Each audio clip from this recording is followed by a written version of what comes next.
Remember, rejoice, renew. That's the mantra as troops that were responsible for the victory in Kargil 20 years ago reenact that movement up the then bloodied slopes. Joining us now is Lieutenant General Mohinder Puri. Thanks so much. It's a pleasure, sir. Pleasure. It's been 20 years, but the memories must still be vivid as would be the emotions.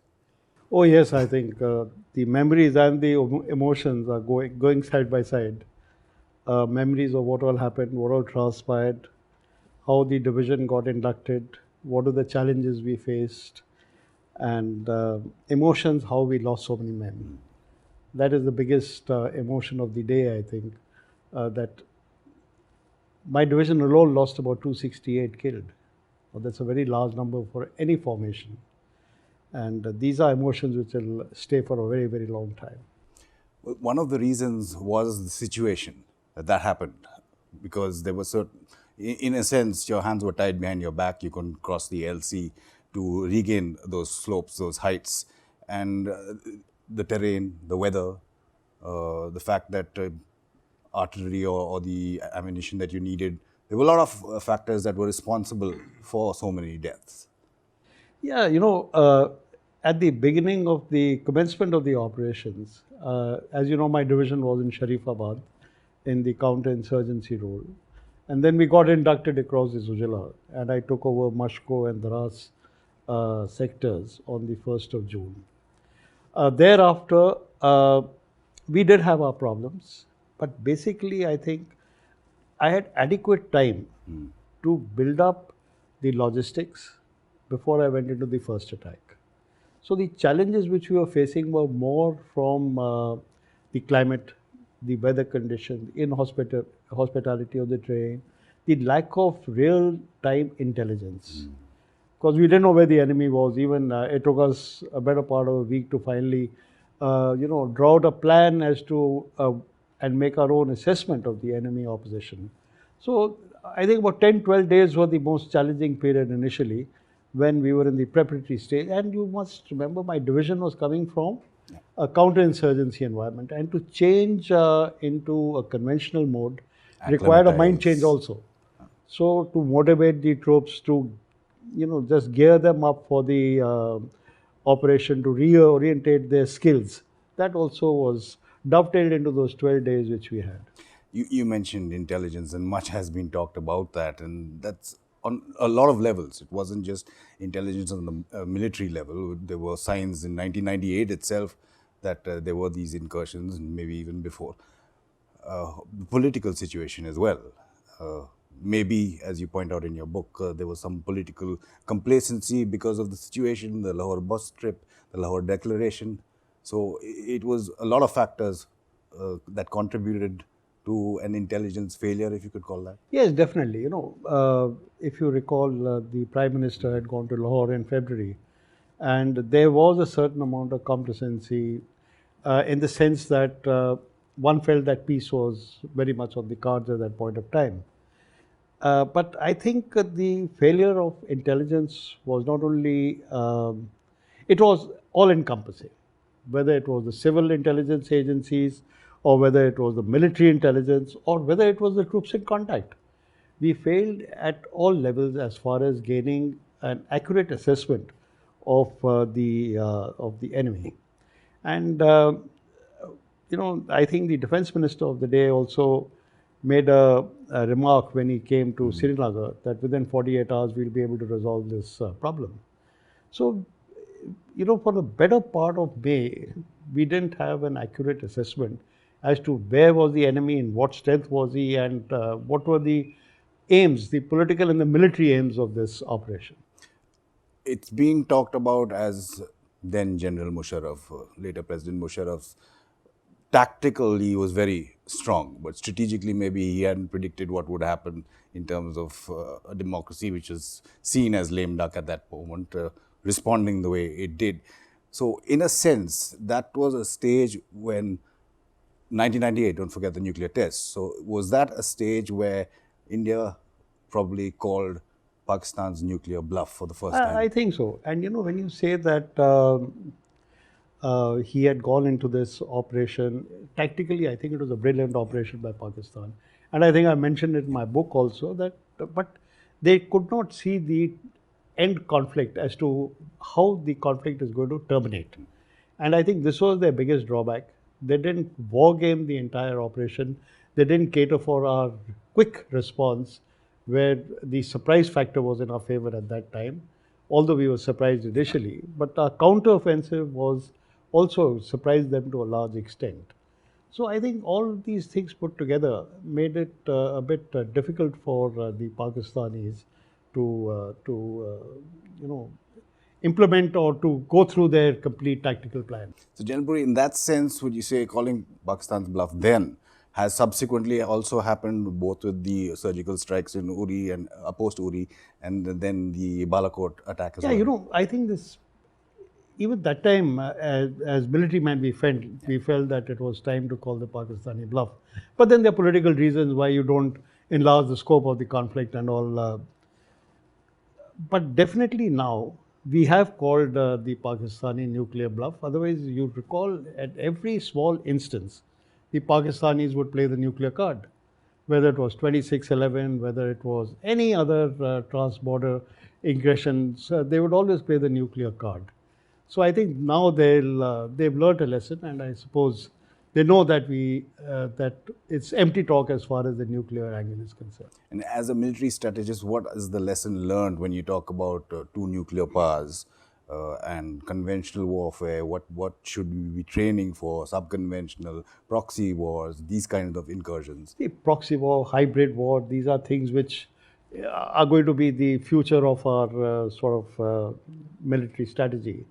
And international borders, as per my assessment, are unlikely to be breached because of the pressures which will come on to any aggressor. Yeah. So the I think concentration of the political and the military leadership should be on the disputed areas between Pakistan and China. So So the the LC center of and the gravity LAC. has to shift to the mountains against Pakistan as far as the line of control is concerned, and against China in the line of actual control and in all the disputed areas which we have against them. So 20 years hence, are we prepared for any such incursion from the Chinese side? Yeah, I think as far as incursions are concerned, we are well prepared. Yeah, I don't foresee Kargil being done by China anywhere, because the response which we can also make will neutralize the effect of it. And against Pakistan, I think they've learned a lesson, and they'll be quite foolish, and if they do a similar action again. The interoperability or the Air Force and the Army being used, the Air Force came in a little later after they were requested, of course. What lessons have we learned from that? Yeah, I think the Navy has got a more larger role, has got a more strategic role than the others. But definitely the Army and the Air Force in a ground battle would definitely get involved. And I think there is a lot of jointness which is required. I'm told it's being planned, it's being catered for. Though when 20 years back, it definitely wasn't up to the desired standard initially. But as the operations progressed, we started, sort of communicating better with each other, and we started accepting each other in our own space.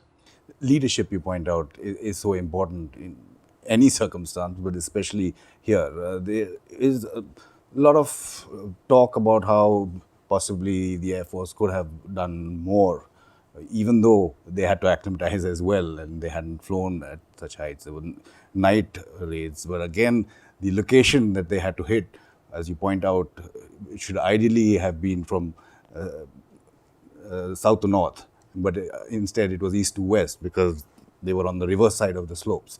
The Air Force, what role did you see in that? Was it See, I just think psychological or Yeah, more thought than I that? think the Air Force did contribute. I won't say they didn't contribute, but they had their Drawback. restrictions, they had their own problems. Like we had our problems when we got inducted. We were not used to such high altitude fighting in such high altitudes.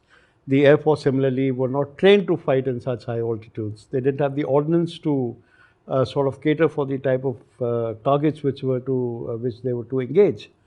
But to their credit, and to our credit, as we got along, their targeting improved. And but I think the biggest take from the Air Force was the morale factor of the ground troops. You see, the Air Force engaging a target, even during the daytime or at last light, the target has enough recoupment time to recover from the shock. They can go onto the reverse slopes, come back again, and give you a tough opposition again at night.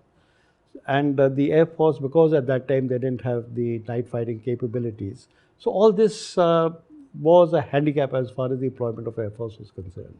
There are officers who I've spoken with who said even if we technologically or training-wise had not either night flying at those heights, but this famous Indian word of jugaad, like you said, the laser-guided bombs weren't there, but there were other iron bombs that were Yeah, yeah, refitted. correct. Similarly, with the army itself, when there was any lack of equipment or Yeah, we did a lot of innovativeness ourselves. Like to use the Indian jugaad word, we used a lot of innovativeness ourselves. Like for the first attack, when two Rajputana rifles were being inducted, the amount of ammunition which we had to provide for them, now that battalion alone couldn't have been tasked for that because they had to fight. You can't tire out these people, so we had to depend on civil porters, which we engaged, our reserve battalions. So everyone chipped in to ensure that the battalion had adequate resources to go in for the fight. So a lot of innovators, like the use of Bofors, that was a big innovation on our part. So these are things which I think the Air Force also managed to get the right type of ordnance onto their targets. And one of the differences that you see with the Indian Army or the Indian forces and other forces is how they treat the enemy. And there's so many instances that you recall and others recall as well of Pakistani soldiers, officers, bodies, the Northern Light Infantry weren't taken back, they were buried. There was even talk of maybe the Indians recommending a citation for one of their officers. There's a whole mahal, as they say, in the Indian Armed Forces. Yeah, I think the Army's ethos is that you respect the dead, whether it's your own or whether it's the enemy. And to our credit, I think we buried 145 Pakistani soldiers. And it's disgraceful of the Pakistanis' part not to ask for the bodies of their dead soldiers. People who got killed for a fight which they didn't even initiate. So we buried 145 bodies, and we sent our Maulvis right up into the top of the peaks by helicopter, and we created helipads so that these bodies could be given a proper military funeral. So I think to that extent, we kept the traditions of the army very much alive. Retd Puri, it was a pleasure, and as they say, it is a cliche, but it's something that we have to remember. Remember those who gave their today for our tomorrow. Definitely. I started, I said, the memories of emotions of those who are no more. It's a salute and a tribute to their quality of bravery, courage, determination which they showed in going beyond the call of military duty and sacrificing their lives, and to their families who still withstand the terrible loss of their near and dear ones. Retd Puri, it was a privilege to see through your eyes what happened 20 years ago. Thank you. Thank you, Amit. Thanks, sir.